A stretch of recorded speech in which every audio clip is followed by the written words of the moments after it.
أما بعد فأعوذ بالله من الشيطان الرجيم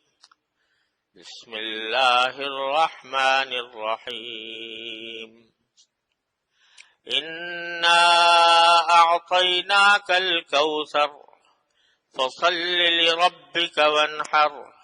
إن شانئك هو الأبتر آمنت بالله صدق الله مولانا العظيم وصدق رسوله النبي الكريم ونحن على ذلك من الشاهدين والشاكرين والحمد لله رب العالمين۔ بزرگان محترم اور برادران عزیز، عرصہ پہلے میں نے یہ سلسلہ شروع کیا تھا کہ قرآن کریم کی وہ سورتیں جو بکثرت نمازوں میں پڑھی جاتی ہیں ان کی کچھ تفسیر و تشریح آپ حضرات کی خدمت میں پیش کی جائے، اور اس سلسلے میں آج سورہ کوثر میں نے آپ کے سامنے تلاوت کی ہے۔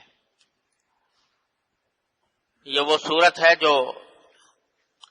قرآن کریم کی سب سے لفظوں کے اعتبار سے سب سے چھوٹی سورت ہے،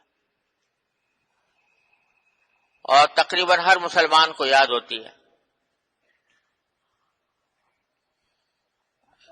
لفظوں کے اعتبار سے یہ چھوٹی سی سورت ہے، لیکن اس میں نبی کریم سرور دو عالم صلی اللہ علیہ وسلم کی عظمت کا بھی بیان ہے، اور ایک بہت بڑے عظیم پیغام بھی، دو بڑے عظیم پیغام بھی اس میں دیے گئے ہیں۔ یہ سورت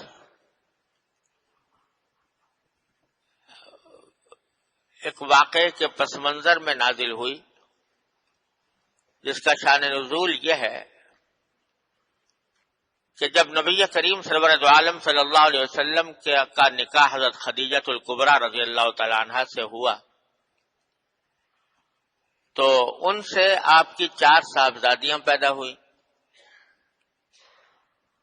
اور ایک صاحبزادے جن کا نام قاسم آپ نے رکھا تھا وہ پیدا ہوئے، لیکن اللہ تعالیٰ کو یہ منظور تھا کہ حضور اقدس سرور دو عالم صلی اللہ علیہ وسلم کی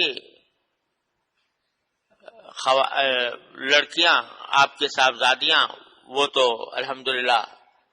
زندہ رہیں اور انہوں نے طویل عمر پائی، لیکن صاحبزادے بچپن ہی میں انتقال کر گئے۔ جب ان کا انتقال ہوا تو مکہ مکرمہ کے کافر لوگوں نے بڑی خوشی منائی، اور ان کے بعد سرداروں نے، جن میں سے ایک کا نام عاص بن وائل تھا، اس کے بارے میں روایات میں آتا ہے کہ اس نے کسی محفل میں یہ بات کہی کہ دیکھو حضور اقدس صلی اللہ علیہ وسلم کی کوئی نرینہ اولاد نہیں ہے، جو ہوئی تھی اس کا انتقال ہو گیا، تو آپ کی تو نسل ہی نہیں چلے گی، آپ کی تو نسل ہی نہیں چلے گی، اور کوئی جب بیٹا نہیں ہے تو آپ کے بعد کوئی آپ کی کا نام لینے والا بھی والعیاذ باللہ باقی نہیں رہے گا، اور آپ کے بعد آپ کی تحریک اور آپ کا دین معاذ اللہ خود بخود ختم ہو جائے گا۔ یہ اس نے ایک محفل میں یہ بات کہی، اور چونکہ اہل عرب کے ہاں صورت یہ تھی کہ کسی شخص کے بیٹا ہو تو بڑی خوش نصیبی سمجھتے تھے، اور کہتے تھے اس کی نسل اس سے چلے گی، بیٹی ہو تو بیٹی کو برا سمجھتے تھے، عار سمجھتے تھے، اور سمجھتے تھے کہ یہ قرآن کریم میں ہے کہ اگر کسی کے یہاں بیٹی پیدا ہو جاتی تھی تو وہ لوگوں سے منہ چھپاتا پھرتا تھا اور یہ کہتا تھا کہ میں کیا کروں کہ میرے ہاں بیٹی پیدا ہو گئی ہے. اسی واسطے بیٹیوں کو زندہ دفن کر دیا کرتے تھے بعض قبیلے. تو اس واسطے نبی کریم صلی اللہ علیہ وسلم کے چونکہ بیٹیاں تھیں اور بیٹا کوئی نہیں تھا تو انہوں نے اس بات کے اوپر بڑی خوشیاں بھی منائیں، حضور اقدس صلی اللہ علیہ وسلم کی شان میں گستاخیاں بھی کی اور یہ پیشن گوئیاں بھی کی کہ آپ کے بعد آپ کا دین چلنے والا نہیں ہے. اس کے جواب میں یہ صورت نازل ہوئی ہے جو 3 آیتوں پر مشتمل ہے. اور ایک حدیث میں حضرت انس رضی اللہ تعالیٰ عنہ بیان فرماتے ہیں کہ ایک مرتبہ نبی کریم صلی اللہ علیہ وسلم تشریف فرما تھے تو آپ کے اوپر ایک کیفیت طاری ہوئی، وہ کیفیت جو وحی کے نازل ہونے کے وقت طاری ہوا کرتی تھی. جب آپ پر وحی نازل ہوتی تھی تو آپ کے اوپر کچھ ایک غشی کسی کیفیت طاری ہو جایا کرتی تھی. تو وہ کیفیت آپ پر طاری ہوئی اور جب آپ سے وہ کیفیت دور ہوئی تو آپ نے تبسم فرمایا، مسکراتے ہوئے صحابہ کرام کو دیکھا.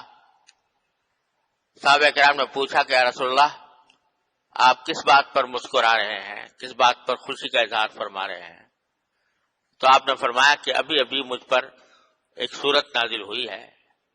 اور پھر خود یہ سورت پڑھ کر سنائی صحابہ کرام.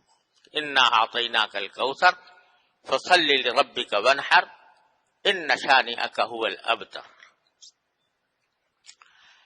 فرمایا کہ انا اعطیناک الکوثر، اے نبی صلی اللہ علیہ وسلم یقین جانو کہ ہم نے تمہیں کوثر عطا فرمائی ہے. فصل لربک وانحر، لہذا تم اپنے پروردگار کے لیے نماز پڑھتے رہو اور قربانی کرتے رہو. ان شانئک هو الابتر، یقین جانو کہ تمہارا دشمن ہی ابتر ہے، یعنی وہ ایسا ہے کہ اس کی نسل نہیں چلے گی، اس کا ذکر نہیں چلے گا. وہ جو کہہ رہا ہے کہ حضور اقدس صلی اللہ علیہ وسلم کی نسل نہیں چلے گی تو حقیقت میں وہ دشمن ایسا ہے کہ اس کی نسل نہیں چلے گی. آپ کو تو ہم نے کوثر عطا فرمائی، اسی لیے اس سورت کا نام سورت الکوثر ہے. کوثر کے معنی کیا ہے؟ کوثر کے لفظی معنی عربی زبان میں ہے بہت بھلائی، خیر کثیر، بہت بھلائی.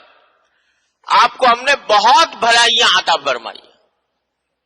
لفظی معنی یہ ہوا ہے. اور خود اس حدیث میں جو میں نے ابھی آپ کے سامنے عرض کی کہ حضور اقدس صلی اللہ علیہ وسلم پر جب سورت نازل ہوئی تو آپ نے تبسم فرمایا تو صحابہ کرام نے پوچھا کہ یا رسول اللہ کوثر کیا، بلکہ آپ نے خود پوچھا صحابہ کرام سے اتدرون مل کوثر، جانتے ہو کوثر کیا چیز ہے؟ پھر خود ہی اس کی تشریح فرمائی کہ کوثر جو ہے وہ ایک نہر ہے جنت میں، اور اسی نہر سے ایک حوض نکلی ہے جس کا نام کوثر ہے، اور اس کے اوپر اتنے برتن پیالے ہوں گے پینے کے لیے جتنے آسمان کے ستارے، عدد نجوم السماء، جتنے آسمان کے ستارے ہیں اتنے اس کے اوپر برتن رکھے ہوں گے پانی پینے کے لیے. اور دوسری احادیث میں رسول کریم صلی اللہ علیہ وسلم نے اس کے بارے میں یہ بھی فرمایا ہے کہ اس کا پانی اتنا شفاف اور اتنا میٹھا ہوگا کہ دنیا میں آج تک کسی نے ایسا پانی نہیں پیا، اور وہ اتنی خوبصورت حوض ہوگا کہ دنیا نے آج تک اس کی کوئی نظیر نہیں دیکھی. وہ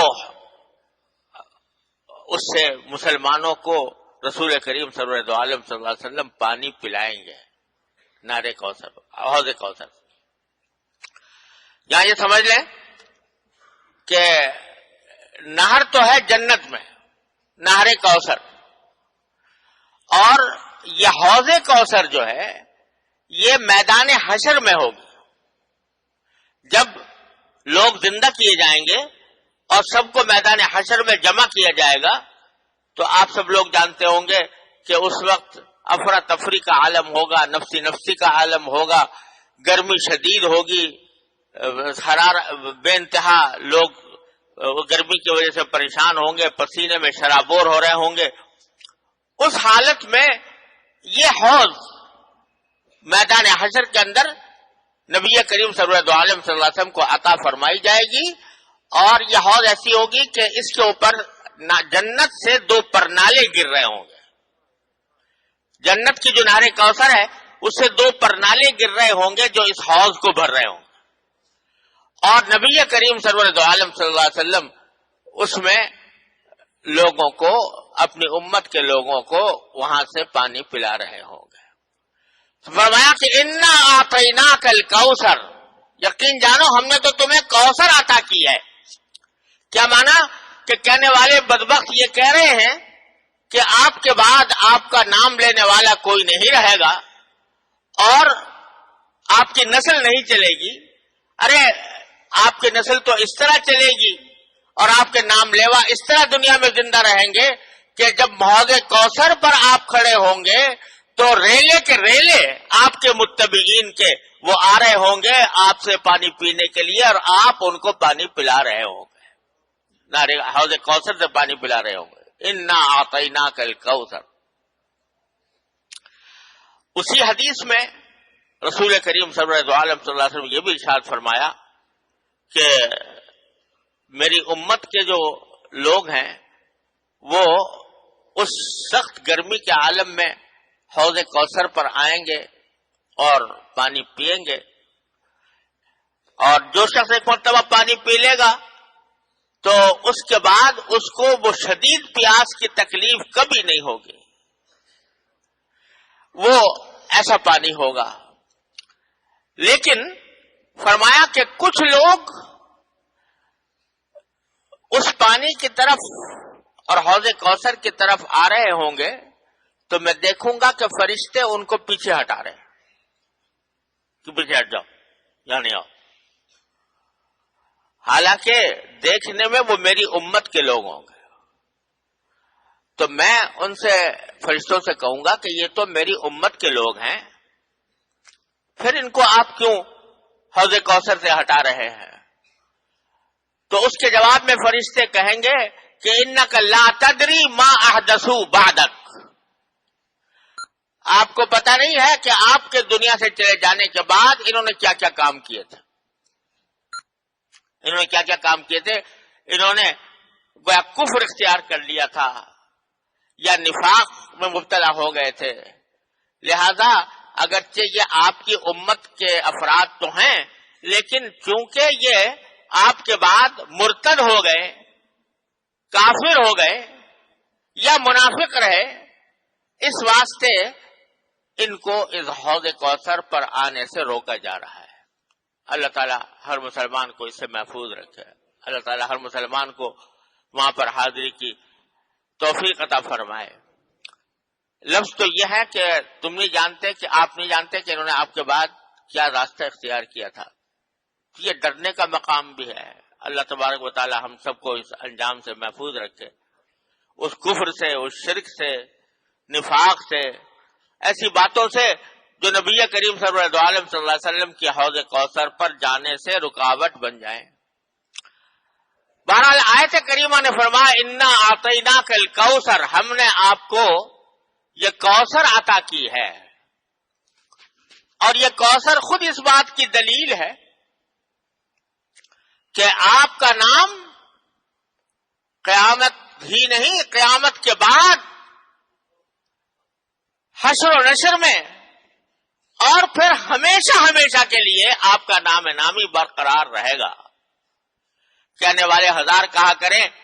کہ آپ کے بعد آپ کا نام لیوا کوئی نہیں ہوگا، لیکن ہم بتا رہے ہیں کہ ہوگا. انا اعطیناک الکوثر. پھر فرمایا فصلی لربک وانحر، دوسری آیت. کہ چونکہ ہم نے آپ کو یہ نہر کوثر دی ہے، اور نہر کوثر کا لفظ تو کے معنی تو خاص نہر کیا ہے، لیکن جیسے میں نے عرض کیا کہ کوثر کے لفظی معنی بہت بھلائیاں، بے شمار بھلائیاں عطا کی ہیں، ایسی بھلائیاں کہ قیامت تک آنے والے آپ کی تعریف و توصیف اور آپ کے فضائل و کمالات کا تذکرہ کرتے ہی رہیں گے۔ فصلی لربک وانحر، لہذا اللہ تعالیٰ کی اس نعمت کے شکر کے طور پر آپ اپنے پروردگار کے لیے نماز پڑھیے، وانحر اور قربانی کیجیے، کیونکہ اللہ تبارک و تعالیٰ نے اتنی بڑی نعمت آپ کو عطا فرمائی ہے کہ نہر کوثر بھی دی اور خیر کثیر بھی دی، بے شمار بھلائیاں آپ کو عطا فرمائی، تو اس کے شکریہ کے طور پر اللہ تبارک و تعالیٰ کا شکر ادا کرنے کے لیے آپ نمازیں پڑھیے اپنے پروردگار کے لیے اور قربانی کیجیے۔ مقصد یہ ہے کہ اپنے آپ کو اللہ تعالیٰ کی عبادت میں مصروف کر لیجیے، دشمنوں کے کہنے کی پرواہ نہ کیجیے، دشمن جو زبان درازیاں کر رہے ہیں اس کی طرف دھیان نہ دیجیے، آپ تو اپنے کام میں لگے رہیے، اور وہ ہے اللہ تبارک و تعالیٰ کی عبادت۔ تو اس میں عبادتوں میں سب سے عظیم عبادت ہے نماز، لہذا نماز کا ذکر فرمایا، اور قربانی کا ذکر اس لیے فرمایا کہ کافر مشرک لوگ جو تھے وہ قربانیاں بتوں کے نام پر کیا کرتے تھے، قربانی تو وہ بھی کرتے تھے لیکن بتوں کے نام پر، یہ ہم بتوں کو خوش کرنے کے لیے لات کو، عزا کو، حبل کو، منات کو، جو انہوں نے اپنے اپنے بت بنا رکھے تھے، طرح طرح کے نام ان کے رکھے ہوئے تھے، ان کے نام پر قربانیاں کیا کرتے تھے۔ تو نبی کریم صلی اللہ علیہ وسلم کو تعلیم دی گئی کہ آپ اپنے پروردگار کے لیے، اللہ کے لیے قربانی کیجئے، تاکہ ان بت پرستوں کے غلط طریقے کے بجائے صحیح طریقہ آپ دنیا کے سامنے پیش کریں کہ قربانی تو بے شک برحق ہے، لیکن قربانی وہ اللہ کے لیے ہونی چاہیے۔ اسی لیے یہ سنت قرار دیا گیا ہے کہ جب آدمی قربانی کرے تو یہ کہے کہ ان صلاتی و نسکی و محیای و مماتی للہ رب العالمین، میری نماز بھی اللہ کے لیے، میری قربانی بھی اللہ کے لیے، میرا جینا اور میرا مرنا بھی اللہ کے لیے، رب العالمین کے لیے ہے۔ تو دو باتیں اس آیت سے معلوم ہوئی، ایک تو یہ کہ جو بھی عبادت انسان کرے اس میں اللہ کے لیے، وہ اللہ کے لیے کرے، اپنے پروردگار کی کو راضی کرنے کے لیے کرے، اس میں دکھاوا نہ ہو، اس میں نام و نمود نہ ہو، اس میں ریاکاری نہ ہو، اللہ تبارک و تعالیٰ کے لیے خالصتاً اللہ کو راضی کرنے کے لیے کرے۔ تھوڑا سا عمل ہو، چھوٹا سا عمل ہو، لیکن اخلاص کے ساتھ ہو،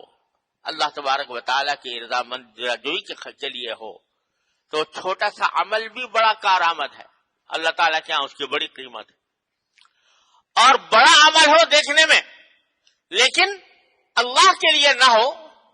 دکھاوا مقصود ہو، نام و نمود مقصود ہو، شہرت حاصل کرنا مقصود ہو، یا دنیا کا کوئی اور مقصد پیش نظر ہو، تو اس بڑے سے بڑے عمل کی بھی اللہ تعالیٰ کے ہاں کوئی قیمت نہیں۔ یہ بات نماز میں بھی ہے، یہ بات قربانی میں بھی ہے۔ قربانی میں کوئی آدمی اپنی استطاعت کے مطابق چھوٹا سا جانور قربان کر دیتا ہے، سستا سا، لیکن اللہ تبارک و تعالیٰ کے پیش نظر اللہ کے سوا کسی اور کو راضی کرنا نہیں ہے، تو وہ چھوٹا سا جانور اللہ تبارک و تعالیٰ کے ہاں بڑی قیمت رکھتا ہے۔ اور لاکھوں روپے کا جانور خرید لیا اور پیش نظر یہ ہے کہ دنیا واہ واہ کرے کہ بھی بڑا شاندار جانور لے کر آئے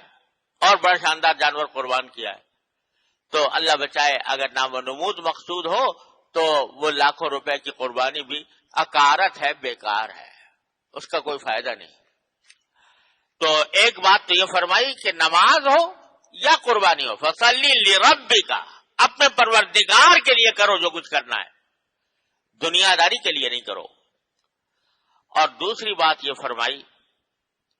دوسرا اشارہ اس میں یہ ہے، یہ جو فرمایا فصلی لربک، کیونکہ ہم نے آپ کو کوثر عطا فرمائی ہے لہذا نماز پڑھو. یہ تعلیم دی جا رہی ہے کہ جب انسان کو کوئی نعمت حاصل ہو اللہ تبارک و تعالیٰ کی طرف سے، کوئی بڑی نعمت خاص طور پر حاصل ہو، تو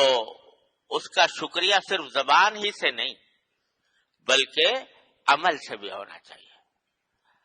زبان سے تو چھوٹے سا ہر وقت، کوئی وقت ایسا نہیں ہے جس پر اللہ تبارک و تعالیٰ کی کوئی نہ کوئی نعمت انسان کی طرف متوجہ نہ ہو. ہم زندہ بیٹھے ہیں یہی نعمت ہے، ہم صحت مند ہیں اللہ تعالیٰ کا شکر ہے، کوئی بیماری نہیں ہے یہ نعمت ہے، آنکھیں کام کر رہی ہیں یہ نعمت ہے، کان کام کر رہے ہیں نعمت ہے، زبان کام کر رہی ہے نعمت ہے. اس سب چیزوں پر شکر ادا کرتے، زبان سے بھی کرتے رہو، اللہم لک الحمد لک الشکر، اللہم لک الحمد لک الشکر. لیکن جب کوئی بڑی نعمت حاصل ہو تو پھر اس کا شکر یہ ہے کہ اللہ تبارک و تعالیٰ کے لیے نماز پڑھو شکرانے کے طور پر. یہ جو کہا جاتا ہے شکرانے کے نفل پڑھے، فلاں فائدہ حاصل ہوا یا فلاں نعمت ملی، تو پہلا کام یہ کرنا چاہیے آدمی کو کہ جس مالک نے وہ یہ نعمت عطا فرمائی ہے اس کے حضور حاضر ہو کر کم از کم دوگانا شکر کا تو ادا کر دے کہ یا اللہ آپ نے اپنے فضل و کرم سے یہ نعمت عطا فرمائی، لہذا میں آپ کا شکر ادا کرتا ہوں اور شکر کے طور پر نماز پڑھتا ہوں. تو شکرانے کی نماز جو ہے یہ بھی ایک بڑی عبادت ہے،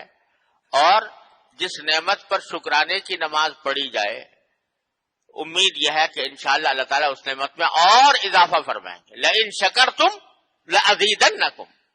اگر تم شکر ادا کرو گے تو میں تمہاری نعمتوں میں اور اضافہ کروں گا. شکر گزار بنو، اور شکر گزار بننے کا ایک بہترین طریقہ یہ ہے کہ جب کوئی بڑا فائدہ حاصل ہو، بڑی نعمت حاصل ہو تو اللہ تعالیٰ کے سامنے نماز پڑھو. تو دوسرا اس آیت میں سبق یہ ملا کہ ہر نعمت پر، اچھی بڑی نعمت پر اللہ تعالیٰ کا شکر ادا کرنا چاہیے، اور شکر ادا کرنے کا سب سے بڑا طریقہ اللہ تعالیٰ کے حضور کوئی عبادت انجام دینا ہے، جس میں نماز سب سے اعلیٰ درجے کی عبادت ہے. پھر آخر میں فرمایا کہ ان شانئک ھو الابتر، آپ تو اپنے کام میں مشغول رہیے، اللہ تعالیٰ کی عبادت میں مشغول رہیے. یہ جو کہنے والے کہہ رہے ہیں، آپ کا دشمن جو کہہ رہا ہے کہ آپ معاذ اللہ ابتر ہیں، ابتر کے معنی وہ جس کی نسل نہ چلے آگے، تو آپ کی نسل تو ایسی چلے گی جو دنیا میں کسی کی نسل اس طرح نہیں چلی ہوگی. اب تمہارا جو آپ کا جو دشمن ہے جو یہ بات کہہ رہا ہے وہ ایسا مقتول نسل ہے، اس کی نسل اس طرح ختم ہو جائے گی کہ اس کا کوئی نام لینے والا بھی باقی نہیں رہے گا. اب دیکھ لو کہ نبی کریم صلی اللہ علیہ وسلم کی نسل تو اللہ تعالیٰ نے اس طرح چلائی کہ نسبی نسل بھی چلی، اگرچہ بیٹیوں کے ذریعے چلی. اور آج صورتحال یہ ہے کہ جو بیٹیوں کے اولاد میں آنے والے وہ سارے مسلمانوں کے درمیان سادات کہلاتے ہیں، سید کہلاتے ہیں. سید کی کیا معنی؟ سردار. سادات میں سے ساری مسلم دنیا ان کی عزت کرتی ہے اور ان کو ایک مقام دیتی ہے کہ یہ سید ہیں، یہ اشراف میں سے ہیں، یہ سرکار دو عالم صلی اللہ علیہ وسلم کی اولاد میں سے ہیں، لہذا ان کا احترام کیا جاتا ہے، ان کی عزت کی جاتی ہے، ان کو سر پر بٹھایا جاتا ہے، ان کا نام ہی سید رکھ دیا گیا ہے. نسبی نسل تو اس طرح چلی، اور روحانی نسل یہ ساری امت مسلمہ، یہ روحانی وہ نسل اس طرح چلی ہے کہ دنیا میں کسی بھی پیغمبر، کسی بھی قائد، کسی بھی لیڈر اور کسی بھی رہنما کے اتنے متبعین نہیں ہوئے جتنے سرکار دو عالم محمد مصطفیٰ صلی اللہ علیہ وسلم کے ہوئے. آج پورا روئے زمین پر کوئی گوشہ ایسا نہیں ہے جو اشہد ان محمد رسول اللہ کی صداؤں سے نہ گونج رہا ہو، اور 24 گھنٹے میں کوئی لمحہ ایسا نہیں ہے جہاں روئے زمین پر کہیں نہ کہیں اشہد ان محمد رسول اللہ کے صدا بلند نہ ہو رہی ہو. 24 گھنٹے میں کوئی لمحہ ایسا نہیں ہے. اس وقت بھی کہیں نہ کہیں اذان ہو رہی ہوگی، کہیں فجر کی، کہیں ظہر کی، کہیں عصر کی، کہیں مغرب کی، کہیں عشاء کی. روئے زمین پر ہر وقت ایک نیا وقت داخل ہوتا رہتا ہے نماز کا، اور اس میں اذان ہوتی رہتی ہے. تو کوئی لمحہ ایسا نہیں ہے جس میں سرکار دو عالم صلی اللہ علیہ وسلم کی عظمت اور تقدیس کے ترانے نہ گائے جا رہے ہوں، اور جس میں سرکار دو عالم صلی اللہ علیہ وسلم کی عظمت کا بیان نہ ہو رہا ہو. یہ اللہ تبارک و تعالی نے نبی کریم صلی اللہ علیہ وسلم کو یہ مقام عطا فرمایا جو اس کائنات میں کسی مخلوق کو میسر نہیں ہوا. تو کہنے والے ہزار کہا کریں، گستاخیاں کیا کریں، معاذ اللہ اپنی زبانیں خراب کیا کریں، اپنی عاقبت خراب کیا کریں، لیکن اللہ تبارک و تعالی نے آپ کو وہ مقام بخشا ہے کہ رہتی دنیا تک، بلکہ دنیا کے بعد بھی آپ کا تذکرہ، آپ کی تعریفیں، آپ کا کی عظمت و تقدیس کا بیان جاری رہے گا. ان نشانی حق، اور یہ جو ہے ان کا کوئی نام لیوا بھی نہیں ہو. آج اتنے سارے لوگ بیٹھے، جس شخص نے یہ بات کہی تھی اس کا نام عاص ابن وائل تھا، لیکن اتنے لوگوں میں کتنے لوگ جانتے ہوں کہ عاص ابن وائل کون تھا؟ عاص ابن وائل کا نام جاننے والے بھی موجود نہیں، اور نام اگر رہا بھی ان کا تو برائی کے ساتھ رہا، اور خود رسول کریم صلی اللہ علیہ وسلم کی احادیث میں نام آیا تو باقی رہ گیا. ورنہ نہ کوئی جاننے والا ہے اس کی اولاد کون تھی، نہ اس کے جاننے والا کہ اس کے نسل کس طرح چلی، اور نہ اس کو کوئی اچھائی کے ساتھ یاد کرنے والا آج دنیا میں موجود ہے. اللہ تبارک و تعالی نے یہ دکھا دیا آنکھوں سے، اس وقت دکھا دیا جبکہ دیکھنے میں عاص ابن وائل کا توتی بولتا تھا، اس کے سرداری کے ترانے گائے جاتے تھے، اور یہ محسوس ہوتا تھا کہ اس کا شہرت کا سورج کبھی غروب نہیں ہوگا. اور جناب محمد رسول اللہ صلی اللہ علیہ وسلم کے متبعین تھوڑے سے تھے، مجبور تھے، مقہور تھے، تنہائیوں میں تھے، چھپ چھپ کر نمازیں پڑھنے والے تھے. لیکن اللہ تبارک و تعالی نے اس وقت یہ پیشین گوئی فرمائی تھی یہ کہ یہ تو تباہ ہو جائے گا اور اس کا نام باقی نہیں رہے گا، اور آپ کا نام